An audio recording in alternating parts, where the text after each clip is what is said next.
Hi students, வணக்கம். இப்போ என்ன பார்க்க போகிறோம்? இயல் 2 எடுத்துக்காட்டு 2.17 பார்க்கலாம். என்ன கொடுத்துருக்கோம்? மதிப்பு காண்க. ஃபர்ஸ்ட் சம் 81 அடுக்கு 5/4. 81 அடுக்கு 5/4. முதல்ல 5 அடுக்கு 4 மூலம்ன்றதை தெரிஞ்சுக்கணும். இப்போ ஃபர்ஸ்ட் என்ன எழுதுறேன்? 81 4 மூலம் அடுக்கு 5 ஃபர்ஸ்ட். அடுத்தது 4th ரூட் ஆஃப் 81. இதை என்ன போட்டுறேன்? 4 மூலம்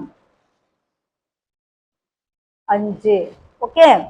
இப்ப 81 4 நம்பரா பிரிக்கணும். அப்ப எந்த நம்பரை பிரிக்கலாம் அப்படின்னா 3ஆல இது பண்ணுங்க.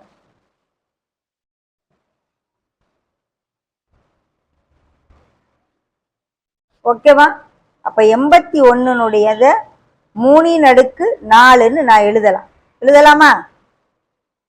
அப்ப 4வது படி மூலம் இங்க உள்ள 4 இருக்கு.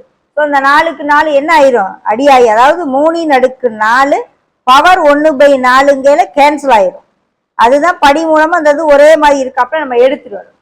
ஸோ இதுல இருந்து என்ன ஆன்சர் வந்துடும்? நமக்கு 3 அடுக்கு 5ன்னு வந்துடும்.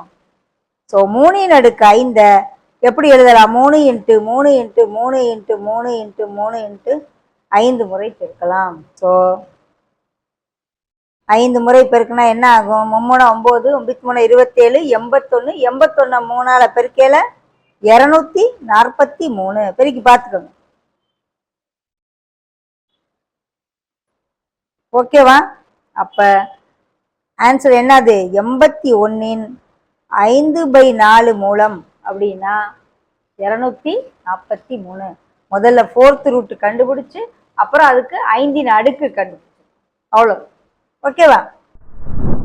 அடுத்து செகண்ட் சம் 64 அடுக்கு -2/3. முதல்ல மைனஸை பிளஸ்ஸா மாத்திக்கிடுவோம். ஸோ மைனஸை பிளஸ்ஸா மாத்திக்கிடுவோம்னா மேலே இருக்க போத கீழே கொண்டு வந்தேன்னா பவர் அடுக்கு பிளஸ் ஆயிரும். நம்பர் 1. அடுத்து இதை 64 3வது படி மூலம் போட்டு அதனுடைய அடுக்கு 2ன்னு போட்டு ஃபர்ஸ்ட் படி மூலத்தை உள்ள கொண்டு வந்து அடுக்க வெளியே கொண்டு. ஸோ இதை எப்படி எழுதலாம் அப்படின்னா கியூப் ரூட் ஆஃப் 64ன்னு எழுது. இந்த படி மூலத்தை வெளியே கொண்டு வந்துச்சு, அதுக்கு ஸ்கொயரு. ஓகே. அடுத்த ஸ்டெப் என்ன?